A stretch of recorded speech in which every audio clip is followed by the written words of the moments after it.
Bismillah ar-Rahman ar-Rahim. Alhamdulillah, salatu wassalamu ala Rasulullah wa ala alihi wa sahbihi wa ala. The issue of the qadar, it has been addressed by the scholars, Muslim scholars. And the answer is there. The components of qadar, or the integrals of qadar: knowledge, writing, will, and creation. These are the four components that constitute the qadar.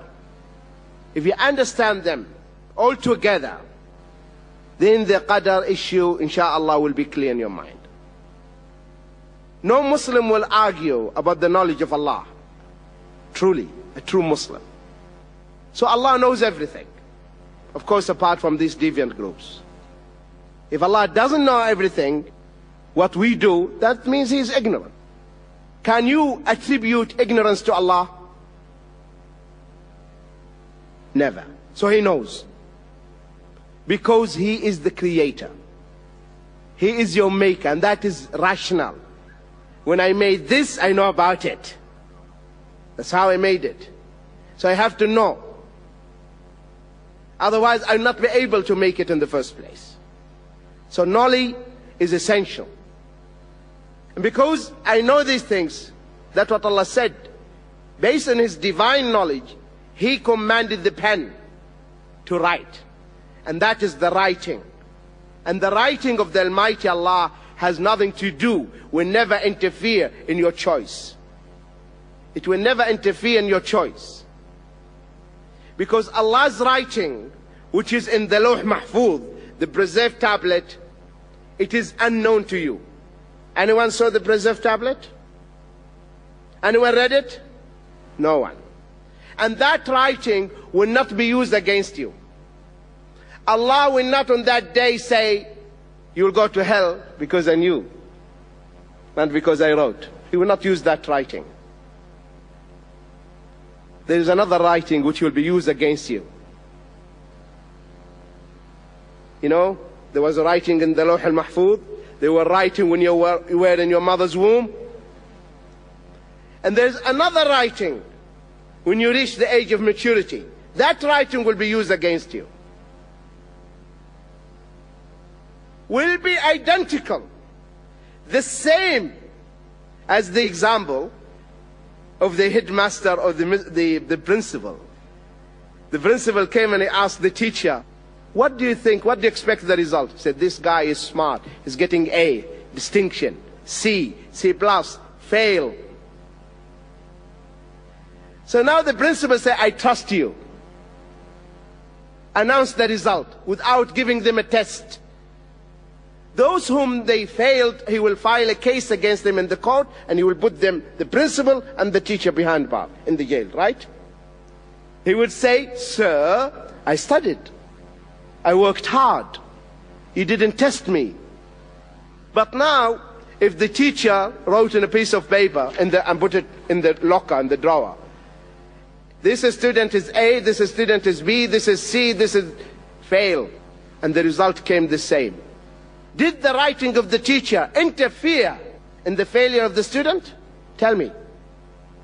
It didn't interfere. So you failed because you didn't study, right? Similarly, Allah's writing because He knew, that's it. And that writing, He will not be used against it. There is another writing here in this day. The result, your piece of favor, came exactly as He predicted. There is another writing which the angel will write it after you do it, after committing that deed. That's why in the day of judgment, 12 paper will be given to you. Iqra kitabak. Read your book. Is there any mistake? Did the angel write anything that you didn't do? And you know what the kuffar would say? ما لهذا الكتاب لا يغادر صغيرة ولا كبيرة إلا أحصاها ووجدوا ما عملوا حاضرا ولا يظلم ربك أحدا. Why? How amazing this book. There is nothing that we didn't do except that it is jotted, recorded. Then no one will say, this thing I didn't do. No, you did it. You drank alcohol in day so and so at time so and so. You committed zina at this time. And you have to confess. And the amazing thing about people, we never found a person using the writing to justify his doing or his acts of righteousness. No one will say, MashaAllah, Alhamdulillah, we prayed Maghrib, it is maktub. Have you heard this? Have you heard the Muslims say, Alhamdulillah, I prayed Maghrib, it is written, which is true. You will find people using the writing as excuse only. When they do something wrong, you know what I can do, it is written. To justify their mistakes only. No one will say it is written, that's why I prayed Maghrib. It is written, that's why I read the Quran. It is written. So it is the nature of man to find a scapegoat, to find a way out, to justify his drawbacks. Okay? Now, the components, the will of God. If we say the will of man is independent of God's will, do you know what does it mean? That means I can do things against his will. And if you do things against his will, what does it mean? Tell me. He's weak. It means he's what? He's weak. That's why one of the Mu'tazila, one big towering figure, and he was pious, righteous. A Bedouin, you know the Bedouin? Those who they lived in the desert. He came and he tied his she-camel by a column, a pillar, and he went inside the masjid, and the thieves came and took the camel.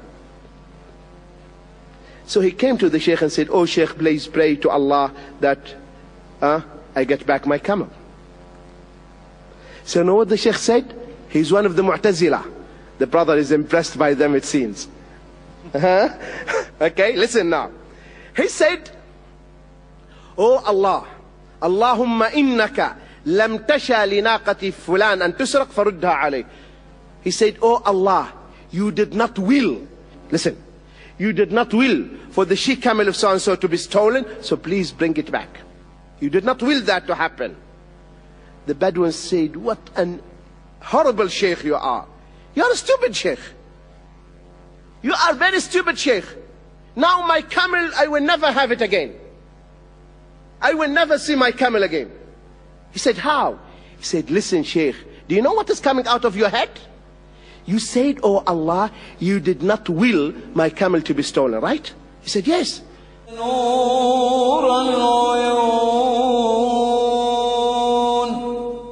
So he came to the Sheikh and said, "Oh Sheikh, please pray to Allah that I get back my camel." So you know what the Sheikh said? He's one of the Mu'tazila. The brother is impressed by them, it seems. Okay, listen now. He said, "Oh Allah, Allahumma innaka lam tasha li naqati fulan an tusraq farudha alayh." He said, "Oh Allah, you did not will," listen, "you did not will for the she-camel of so-and-so to be stolen, so please bring it back. You did not will that to happen." The Bedouins said, "What an horrible sheikh you are. You are a stupid sheikh. You are very stupid sheikh. Now my camel, I will never have it again. I will never see my camel again." He said, "How?" He said, "Listen, sheikh, do you know what is coming out of your head? You said, 'Oh Allah, you did not will my camel to be stolen,' right?" He said, "Yes." So he didn't will for my camel to be stolen, and someone took it against his will. And he couldn't stop it, right? Now he wants to bring it back. He cannot, when he failed to protect it in the first place. He failed to protect it in the first place. How can he bring it back? And this Mu'tazili, he dropped no answer. You know, the answer from the man was fitrah. Fitrah. Because the Mu'tazila, the will, they understand it is only one will. And I'm sure the Sheikh mentioned two wills yesterday. The universal will and the legal will. Things, they happen on this world with God's will. Nothing against his will at all. But either legally or universally. The universal will, which is irada kawniyah, this may be something he doesn't like. And maybe you ask, why does he allow it? There is a wisdom behind that.